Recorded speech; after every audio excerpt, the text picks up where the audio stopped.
Hey Kevin, it's Dion here. Really excited to be working with you over the next few videos. Thanks again for using Racers360. A lot of great things that we can work on here.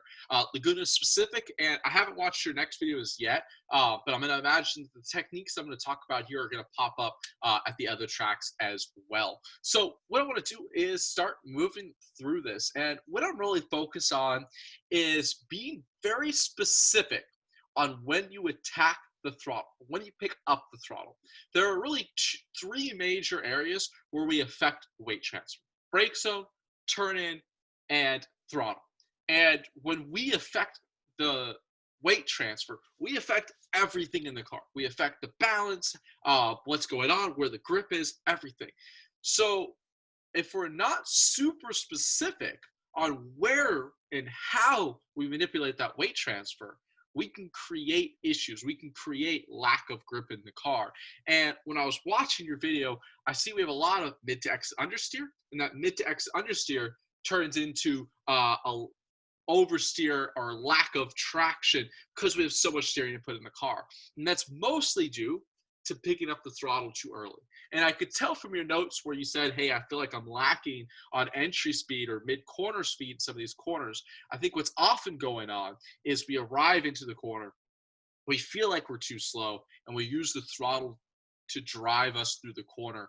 And that's the wrong way to approach rolling in more speed. And we're going to highlight that as we move forward in this video. So as we come into turn two, line actually looks pretty damn solid to me here, like where we are right now. If anything, a slightly earlier turning point right now and be more pointed down to the middle of the road might help, but that kind of be next. To be honest with you, also with fortunately with the camera position, with how wide your seat is, there's parts of the corner where it's really hard to tell exactly where we are, right? I can't quite see the apex. I can't quite see if we're parallel with that yellow curve there. Mostly what I want to be is parallel with that yellow curve and pointed to the middle of the corner.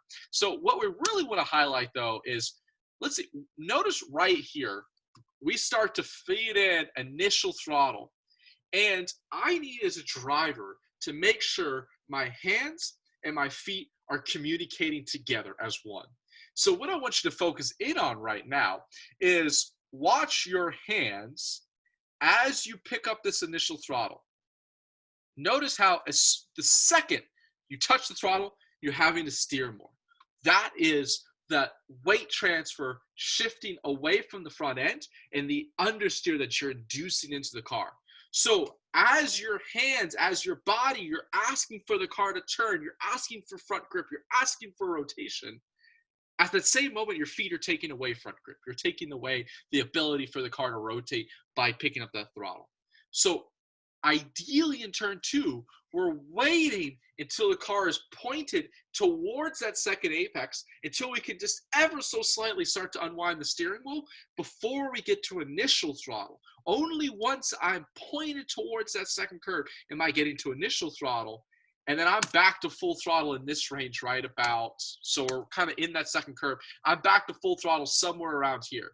Notice how we don't get back to full throttle until we're at the end of the exit curve or so. And actually what I want to do here is I've got my video as well. So what I want to do, give me 1 second, is pull up your video side by side with mine so that we can be very specific about the differences here. So I'm just make yours a little bit smaller. 1 second. I was going to do this a little bit later in the video, but decided against it. And let me pull up mine. Okay. Boom, boom, boom. Let me make yours a little bit smaller. Okay, so now what we've got is your video and my video side by side. So what I want to show you here is I'm going to put the volume on. It may not sound great on your end, but I'm going to pause it where I pick up initial throttle. So I've only picked up initial throttle right here. And notice it's as my hands, just that, bam, that little bit of opening, that's where I get back to initial throttle. Let me pause it where I get back to full throttle. I'm back to full throttle right about here, right in this range. So by being more patient and more deliberate on when I pick up the throttle, I'm able to get the car more pointed. I'm able to unwind the steering wheel, and that's what it really allows me to get back to full throttle. So like, let's try to figure out where is that exit of the curve. So somewhere, like, we're roughly, this up, sorry. I think we're roughly at the end of this apex curve right now. And look at the difference in our steering wheels, right? Like, you have almost a full steering input in the car, and I have my hands way more open, all because of delaying the throttle. And this is going to be the theme of the video. Where you pick up initial throttle, where do I want to see you pick up initial throttle? And this is what's going to allow us to roll in more entry speed. And I'll talk about the entry speed part of it here, I think in turn 3. So let's go forward here. We're coming up to turn 3. Pretty good brake zone. Pretty good turning point. Let me just back this up. Turning point right about the one board. Love it. Yep, that's great. Bam. See how you're already getting back to throttle right now? Same thing. Let me turn the volume up again once I'm braking. I've only picked the throttle here. Now, I think I rolled too much speed in. I would like to see myself pick up the throttle closer to back here. Look at that difference though, right? Like, I am so much later to throttle. Let's say I'm probably back to full throttle, out over here. So we talked a little bit earlier that I feel like part of the reason why you pick up the throttle too early is because at this point in the corner, you're like, I've turned in, heading to the apex, and shit, I'm too slow. Let me get back to throttle. But we've talked about all those reasons why we don't want to get back to throttle. It's a Band-Aid, and it creates a bad habit to fix the real issue. The real issue is we're just over-slowing the entry of the corner. So what I want you to do, and we're going to work on this in a 3-step process, and I really want to focus just on step 1 today, and I'll kind of talk about step 2 so you can start to work on that. But really step 1 for me is ripping off this Band-Aid and not allowing yourself to get back to throttle until you're ready to unwind the steering wheel.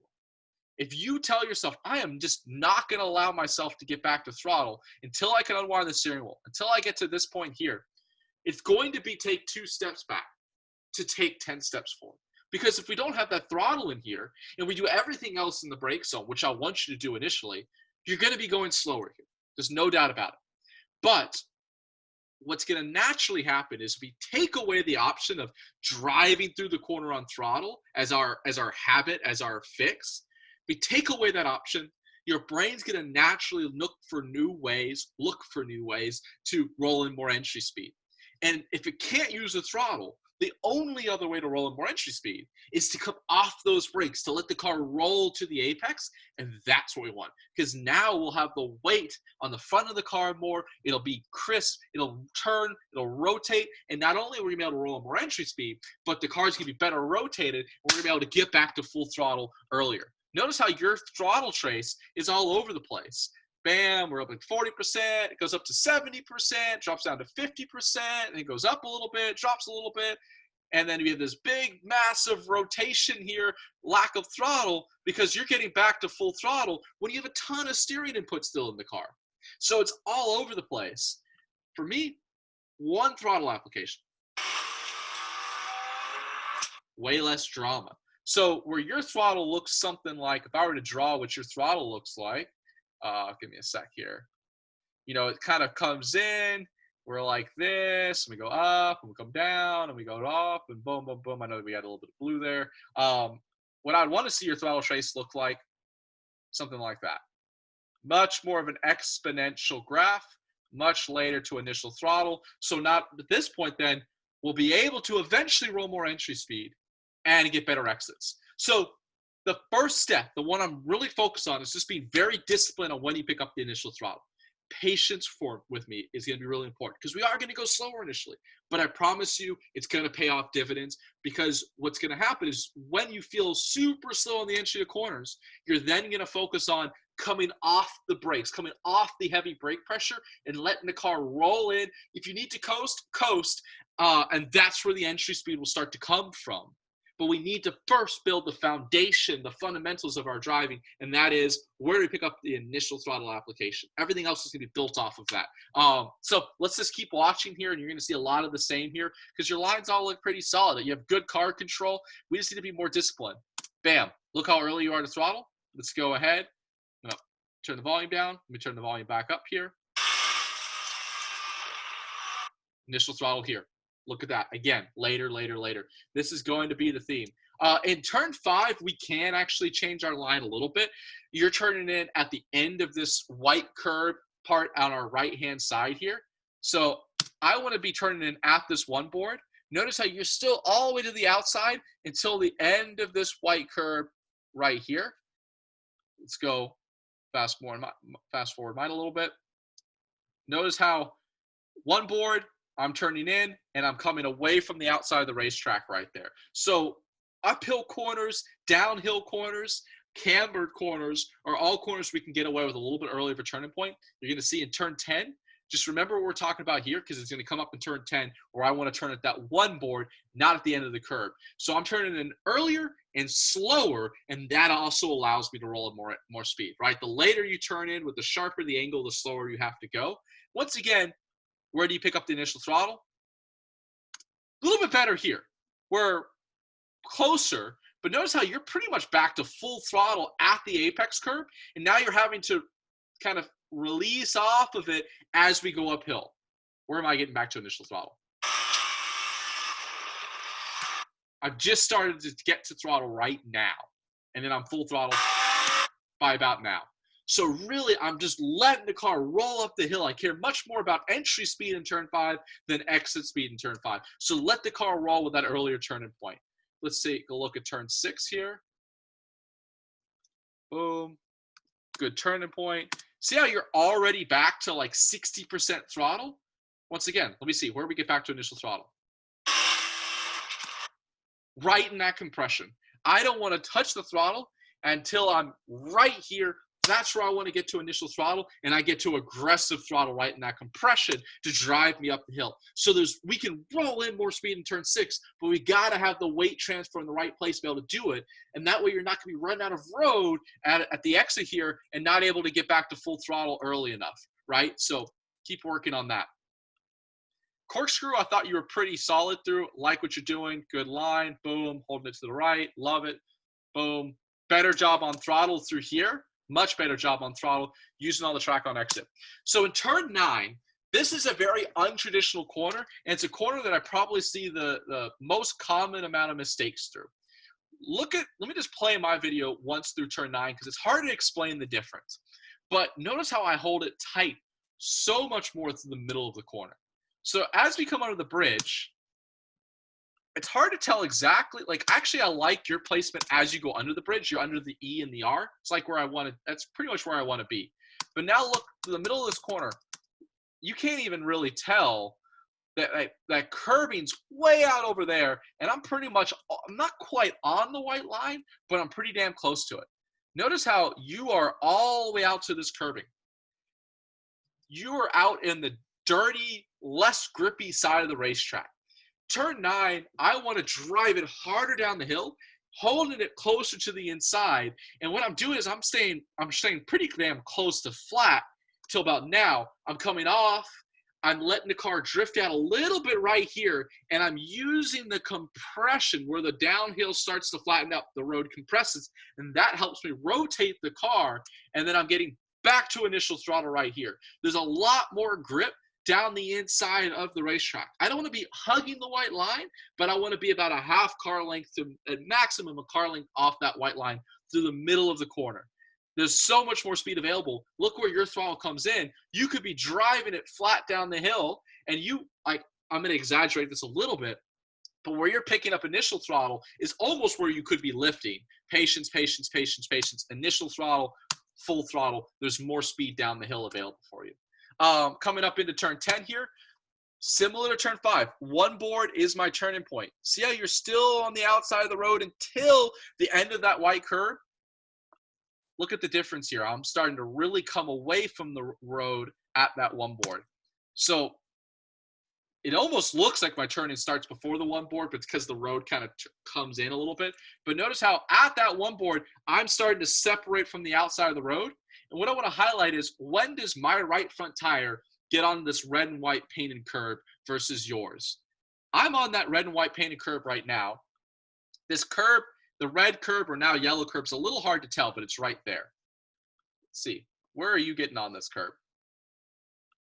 You get on this red and white painted curb about now. Look how much closer you are to that yellow curb, which is right there. Actually, that was a terrible job of drawing it, which is right there. Look at that difference. So remember, downhill and cambered corners, I want that earlier, slower turn-in. I can get away with this earlier turn-in because this camber catches the car. It's almost like I'm coming in and getting the car to catch on the camber, and you're sort of falling into a bowl. Now, again, you're probably thinking to yourself, well, that earlier turn-in means you're going to be wider on exit, right? But look how, right about now, you've got room out to your left-hand side. At that same moment, I'm pretty much out to this exit curve already. So yes, I am going to end up wider on exit by a little bit, but if you got road to use, then you're fine. If I could turn a little bit earlier, I could turn in slower, I could turn in with less steering input, I'm going to be able to roll more speed. So all of that was why I want to roll or turn in earlier into turn 10. Let's take a look at your turn 11. Again, I'm really going to be focused. Where are we picking up that initial throttle application? Look at your hands, no opening yet, and you're starting to apply it. And then we have this big moment on exit, no full throttle, and then woo, opposite lock. Even if you hold it flat, but your tires are spinning, you're not going forward, right? So the same thing here. I'm gonna turn my volume up. I've just started to apply the throttle right here. Look at my hands and my feet tied in together. They have to work together. I probably could have done a better job getting a little bit more rotation and getting that rotation a little bit earlier. But if I don't get it done, if I can't open the wheel, I'm not getting the throttle. And because of that, I'm full throttle right now, and I don't have that tire spin, so I'm driving forward, not spinning. So hopefully that all makes sense. Some subtle line differences, but this is the main technique thing that we're really going to be focused on. And remember, have patience with this. I promise it's going to pay off. What's going to allow us to roll in that more entry speed and get better exits as well. So thanks for using Racers360. Really excited to be working with you, and I'll be working on your next videos here in a sec.